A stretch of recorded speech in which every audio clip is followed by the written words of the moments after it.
네, 안녕하세요, 여러분. 오늘은 우리가 또 MTS 제2과정 성경 가이드 학교의 제1과 성경이의 두 번째 시간입니다. 그래서 오늘은 성경의 기록과 전달 과정에 대해서 우리가 살펴보도록 하겠습니다. 그러면 먼저 성경의 저자와 기록자 이렇게 되어 있는데, 성경의 저자는 누구신가? 우리는 성경의 제1저자는 하나님이라 이렇게 믿습니다. 우리가 디모데 후서 3장 16절에서 읽었던 것처럼 모든 성경이 하나님의 감동으로 된 것이라 이렇게 말하고 있기 때문에 우리는 하나님께서 성경의 저자다, 그렇게 말하는 것이죠. 그러면은 이 성경은 누가 기록했냐? 하나님이 그 감동으로 이것을 많은 믿음의 사람들이 기록한 것이라 이렇게 말할 수 있겠습니다. 하나님께서 제1저자이시지만 그것을 실제로 기록한 것은 사람들이라는 것이죠. 성경은 히브리어, 아람어, 헬라어로 이렇게 기록되었습니다. 구약 성경은 히브리어로 이렇게, 신약 성경은 헬라어로 이렇게 대개 기록되었는데, 오늘날 이 성경의 원본은 전해지지 않고 있습니다. 다만 이것을 이제 손으로 베껴 적어서 전해져 내려온 필사본들이 이렇게 존재하는데, 이 필사본들이 이제 오늘날 현대 각국의 언어로 번역되어서 그래서 현대 우리가 가지고 있는 성경이 되었다라는 것입니다. 그런데 이제 이 성경이 우리 교회에서는 66권, 구약 39권, 그리고 신약 27권에서 총 66권의 성경을 묶어서 하나의 책으로 이렇게 우리가 성경이라 하는데, 이것을 우리가 정경이라 이렇게 얘기합니다. 캐논이라 이렇게 얘기하는데, 다시 말해서 이제 이 외에도 초대의 교회에 많은 이 기록들이 있었다는 것이죠. 특별히 이제 신약 같은 경우는 이제 여러 사람들이 이제 구약 성경을 참고한다든지 혹은 예수님의 어떤 그 사역과 말씀을 그 경험했던 그 제자들의 어떤 증언을 갖다가 받아 적는다든지 이런 식으로 해가지고 많은 기록들이 있었거든요. 근데 그 중에서 66권의 성경만이 교회의 이게 정경으로, 성경으로 이렇게 선택되었단 말이에요. 그래서 그것을 우리가 정경이라 그렇게 말하고, 이 외에도 이제 신앙적으로 유익한 그러한 말씀들, 이런 책들을 외경 그리고 위경이라 해서 우리가 또 별도로 참고하기도 합니다. 특별히 이제 가톨릭 같은 경우에는 이 외경과 위경을 우리가 보고 있는 66권 정경 위에도 이렇게 참고로 보고 있기도 하죠. 그리고 또 이제 그리스 정교회나 다른 이제 기독교 전통에서는 또 다른, 약간은 다른 이러한 성경의 목록을 가지고 있기도 합니다.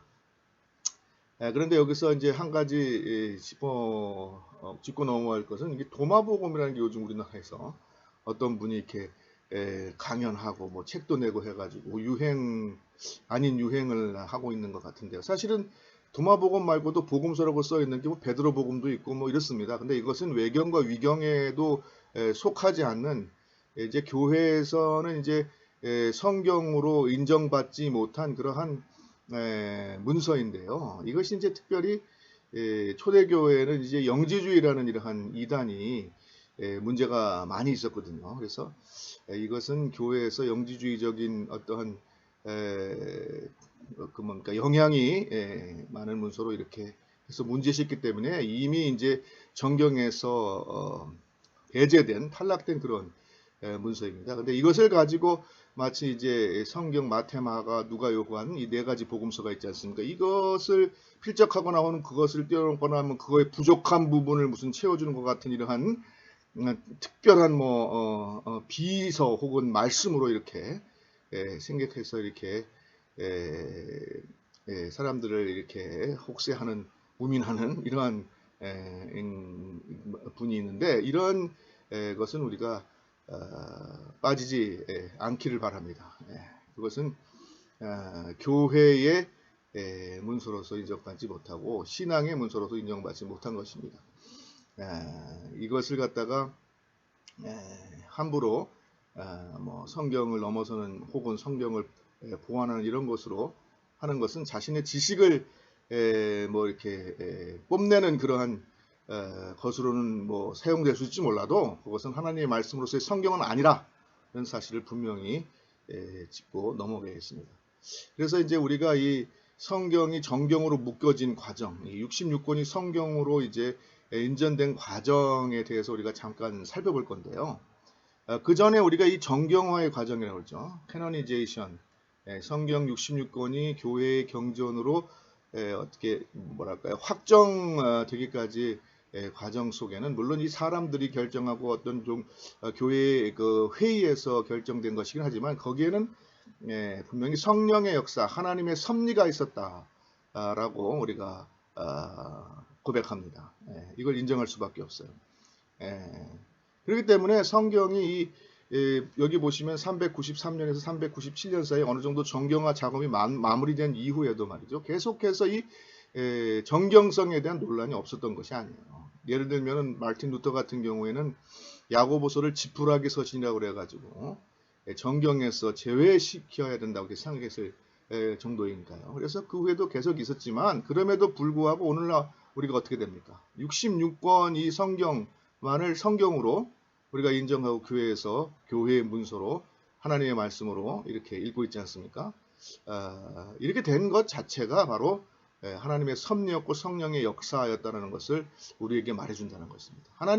우선 정경화를 간략하게 설명드리면은 367년이죠. 주후 367년에 뭐 그전에도 여러 가지로 이제 이것을 성경으로 해야 된다 뭐 이런 여러 가지 제안들이 있었지만은 아타나시우스라는 분이 부활절 서안에서 오늘날 66권의 정경의 목록과 같은 것을 성경으로 이게 제안하였다 이렇게 알려지고 있습니다.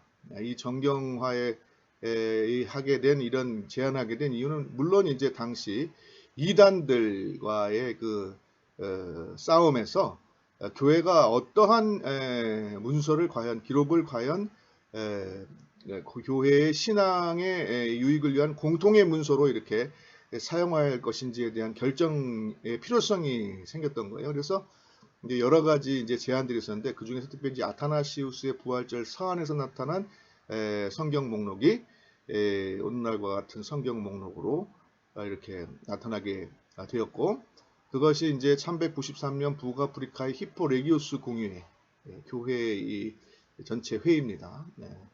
이제 교회 지도자들이 모여서 이제 정기적으로 이제 회의를 하는데 393년 회의와 그리고 397년의 칼타고 공의회 여기에서 이 아타나시우스의 어떤 성경의 목록이 교회의 문서로 이렇게 공적으로 이렇게 인정되는 그러한 일이 있었습니다. 이로써 이제 초대교회의 이제 정경화 과정이 어느 정도 마무리됐다고 보여지고요. 이것이 이제 이후에도 아까도 말씀드렸지만 뭐 루터도 그렇게 뭐 지푸라기 서신 얘기했다고 하지만은 이 논란이 좀 있긴 있었지만은 이것이 변하지 않고 오늘날까지 우리가 읽는 66권의 성경 정경으로 이렇게 인정이 되어서 이것이 계속해서 우리의 신앙 하나님의 말씀 문서로서 공유되고 있다.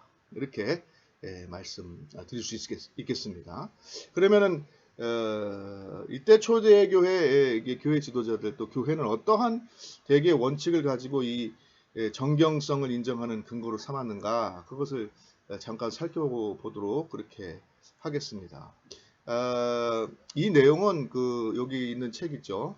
The Writings of the New Testament라고 해가지고 룩 티모시 돈슨이라는 신약학 교수가 쓴 책인데요. 제가 이제 에모리에서 공부할 때 이분한테 이제 신약을 또 배웠습니다. 근데 이제 요거는 이제 리바이즈 에디션 이제 개정판을 기준으로 했고 이제 지금 제가 알기로는 3판까지도 나와 있는 걸로 알고 있어요. 어쨌든 저는 제가 배울 때 썼던 이 개정판의 이 정경과 관련된 이 부분을 제 나름대로 간단하게 요약해서 정경화의 원칙이 무엇이었는지 무엇이 중요한 것이었는지, 그것이 오늘날 우리에게 시사하는 바는 무엇인지, 이것을 갖다가 간단하게 살펴보고 그리고 오늘 내용을 우리가 마치도록 하겠습니다.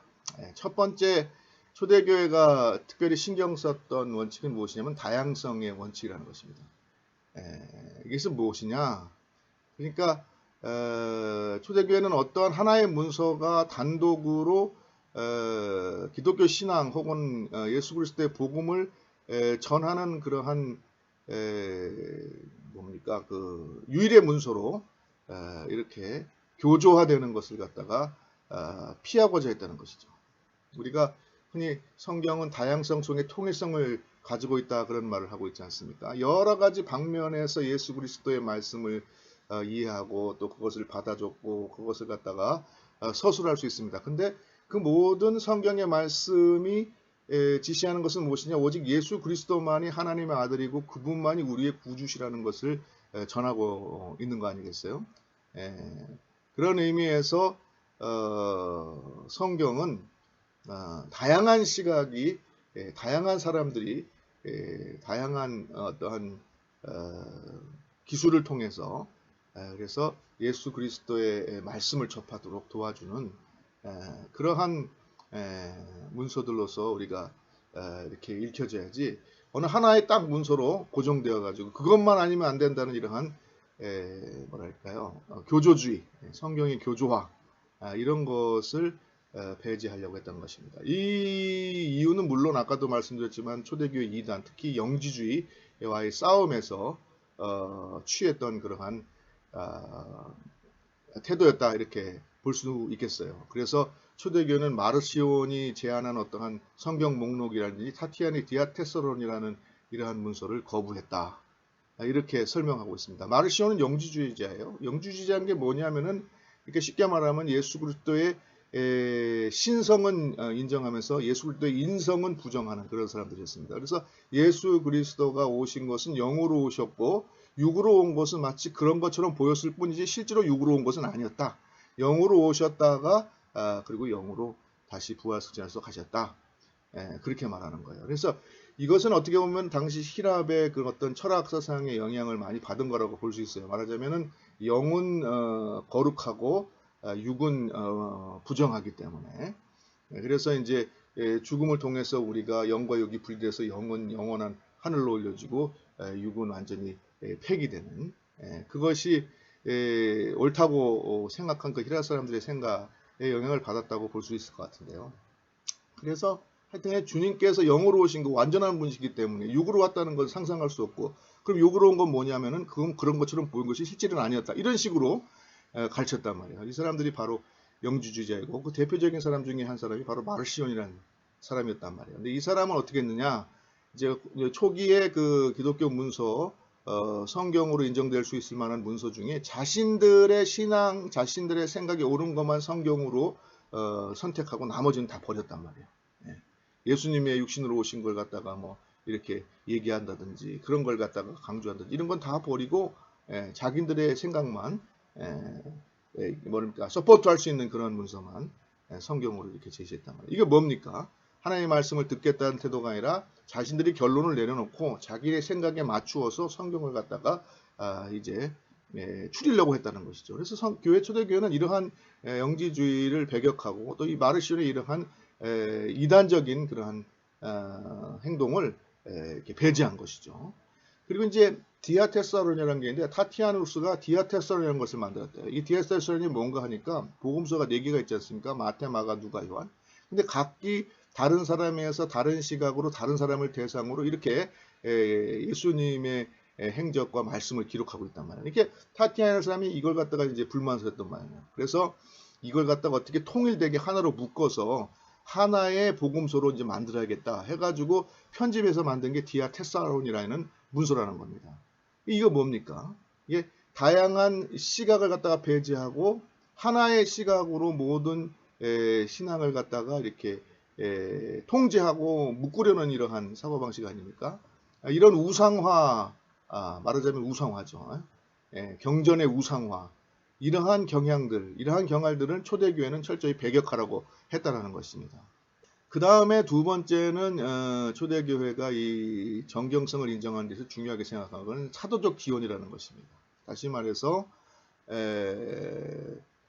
예수님의 그 사역을 행적을 직접 경험한 1세대 제자들 있지 않습니까? 베드로나 야고보나 요한이나 이런 사람들이죠. 이런 사람들의 증언이 굉장히 중요하다라는 것을 이 사람들이 인식하고 교회가 인식하고 그것을 중요하게 그 정경성 판단의 어떠한 기준으로 이렇게 사용했다는 것이죠. 예를 들면 마가 같은 경우는 베드로의 동료이자 번역자였고 또 누가는 바울의 동료였습니다. 그리고 아시는 것처럼 마테오와 요한 이런 분들은 다 역시 예수님의 제자로서 사도들이었죠. 그래서 이제 이런 기록들은 사도 자신의 기록이거나 혹은 바로 1세대 제자들과 이 밀접하게 같이 사역하면서 동료로서 그들의 말을 받아 적은 이러한 문서들이기 때문에 1세대 증언으로서 이단들의 그 사상이 잘못된 것을 갖다가 반격하고 그들을 배제하는데 아주 그 뭡니까 정당성이 다른 문서들에 비해서 더 생기게 되었던 것이죠. 그래서 이제 이 사도적 기원이라는 것이 초대교회 정경의 원칙으로서 중요한 역할을 했다. 이렇게 볼 수 있다는 것입니다. 그 다음에 이제 세 번째가 정경성에 대한 공동적 인식이라 이렇게 말할 수 있는데요.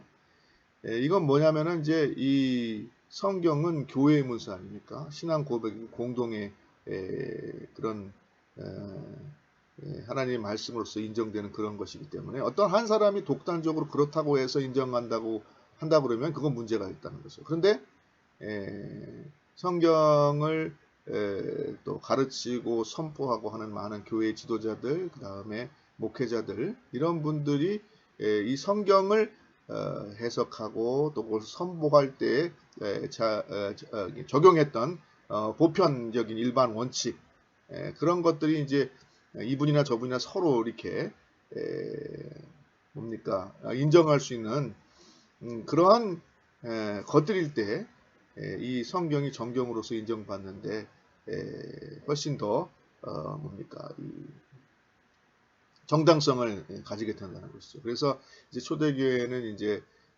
사도들 사이에 신앙의 법칙, 레귤라 피데라는 게 있었다는 거예요. 그래가지고 그들이 성경을 해석하고 말씀을 선포할 때 이러한 신앙의 법칙으로 이렇게 말씀을 이해하고 선포함으로써 서로의 선포 사이에 서로를 뭡니까 확증해주고 서로를 보증해주는 그러한 작용들을 했다는 거예요. 그래서 이제 그러한 신앙의 어떤 공통 인식에 합당한 문서일 때 정경으로 인정되기가 쉬웠다는 것이죠. 이것도 역시 이단을 배격한 그런 이단과의 싸움 속에서 일어났던 원칙이라고 볼 수 있습니다. 그리고 어떻게 보면은 사실 성경은 각 책들이 서로를 증언한다. 서로를 뭡니까 보증한다 이렇게 말할 수도 있어요. 무슨 말이냐 하면은 예를 들면 구약의 성경이 신약의 말씀을 갖다가 서포트해 준단 말입니다. 보증해 준단 말입니다. 그리고 신약의 말씀을 다시 구약의 말씀이 옳다는 것을 확정해 준단 말입니다. 어떤 의미에서 그러냐면은 그것이 예수 그리스도가 구주이신 것을 증언한다는 의미에서 서로의 그 기록이 옳다라는 것을 이렇게 증언해주는 그런 역할들을 내적으로 한다는 것이죠. 그래서 이게 성경의 상호 내적 상호 증언 혹은 확증 이렇게 말씀드릴 수 있는데 이러한 기능들이 이렇게 확인되고 인정되는 그러한 책들이 성경으로 이렇게 정경으로 인정되기 합당한 것으로 이렇게 인식될 수 있다는 것이죠. 예를 들면은 뭐 아까 배제된 도마부분 같은 경우 이런 것들은 성경의 다른 책들의 말씀을 보증하고 그거 갖다가 증언하는데 부족하다는 것이죠. 또 그리고 다른 책이 예를 들면 마태복음이 도마복음에 있는 내용을 갖다가 그것이 다 옳다라고 인정하기에는 이 도마복음이 문제가 있었다는 것이죠. 이단성이 있다는 게 이제 그런 식으로 가려져서 결국은 그런 책들은 정경에서 배제되고 상호 보증되는 책들 상호 증언하는 그 뭡니까? 내적 모순이 없는 그런 책들이 하나로 이렇게 묶여서 정경으로 인정됐던 것이. 그 마찬가지로 교회 내부에서 이제 교역자들이 혹은 주의 종들이 하나님의 일을 하는 그러한 사역자들이 목회자들이 성경을 읽고 해석하고 선포하는데 작용했던 그 어떤 내적 법칙, 서로를 보증하는 그 법칙이 이제 합당한 타당한 그런 문서들이 결국은 성경으로 정경으로 이렇게 편입되고 그렇지 못한 문서들은 이제 탈락되게 되었다라는 겁니다. 이것을 이제 정경성에 대한 공동의 인식이라 공동적 인식이라 이렇게 표현할 수 있을 것 같아요. 그래서 교회의 문서로 신앙의 문서로 하나님의 말씀으로 이렇게 인정된 것은 한 사람에 의해서 어떻게 그냥 독단적으로 된 것이 아니라 오랜 기간 동안 교회의 여러 가지 고민과 또 합의, 토론 뭐 이런 것들을 통해서 이것이 정경화되기 시작했고 그것이 이제 오늘 66권으로 완성되기 이르렀다라는 거죠. 이게 쉬운 과정이 아니었다는 것이죠. 그래서 전순 같은 경우는 이것은 결국은 교회의 자기인식의 과정이었고 당시의 정원과의 끊임없는 상호작용을 통해서 그것이 무엇이 과연 올바른 신앙이고 무엇이 과연 우리 기독교 신앙, 교회의 신앙을 갖다가 바른 길로 인도하는 문서로서 타당한가 이단과의 싸움 속에서 이것을 치열하게 고민하고 검증하고 이렇게 뭡니까 선택하고 그걸 확정하는 과정 속에서 이루어진 결과물들이 바로 이 66권의 성경 전경이다 라는 것을 말해주고 있다는 것입니다. 그래서 사실 어떻게 보면 이 정경의 과정은 이렇게 말합니다. 오늘날도 이루어지고 있다. 무슨 말이냐? 오늘날도 교회는 세상과 끊임없이 상호작용하면서 오늘날 세상에 대해서 교회가 어떤 메시지를 던져야 할 것인지 선포해야 될 것인지 그리고 성경 말씀은 오늘날 우리의 상황에 대해서 무엇을 말하는지에 대해서 끊임없이 교회는 고민하고 있다는 것이죠. 고민하고 대화하고 또 그 속에 하나님의 말씀을 발견하고 그것을 세상에 전하는 그런 끊임없는 사명을 감당하는 그런 살아있는 공동체라는 것이죠. 이것이 죽으면은 교회는 죽는 것입니다. 그런데 이 모든 과정들 속에서 근본적으로 역사하고 있는 건 뭐냐? 하나님의 섭리요 성령의 역사라는 것이죠. 그래서 이 정경화의 과정을 설명할 때 우리는 그 배후에 깔리는 하나님의 섭리, 성령의 역사 이것을 배제해서는 안 되고요.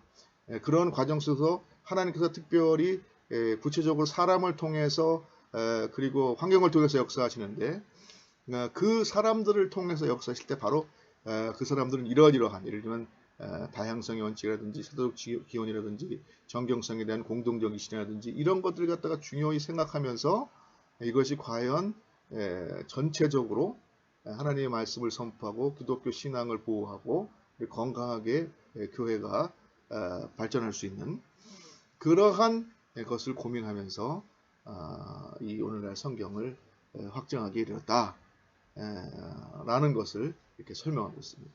참 어떻게 보면 어려운 과정일 수 있습니다. 그러나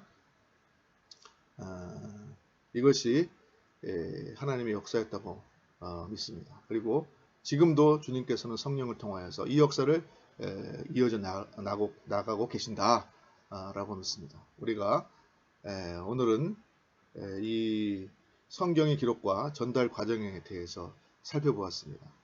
이 과정 속에서 하나님께서 역사하신 것을 우리가 고백하면서 오늘날 우리가 우리 신앙의 선배들이 이렇게 고민과 여러 가지 정말로 싸움과 투쟁 끝에 얻어낸 이 66권의 정경을 귀한 줄로 알고 이 말씀을 통해서 오늘날 이 세상을 향하여서 어떤 사명, 어떠한 메시지를 전파하고 어떠한 교회의 모습으로 이렇게 사명을 감당할 것인지 이것을 끊임없이 고민하는 그러한 교회가 되기를 바랍니다. 그래서 오늘 이 기록 과정과 전달 과정에서는 이 정도로 마치고요. 다음번에는 우리가 세 번째로 성경의 권위와 유익에 대해서 이렇게 살펴보는 시간을 가지도록 하겠습니다. 이제 끝까지 들어주셔서 대단히 감사합니다.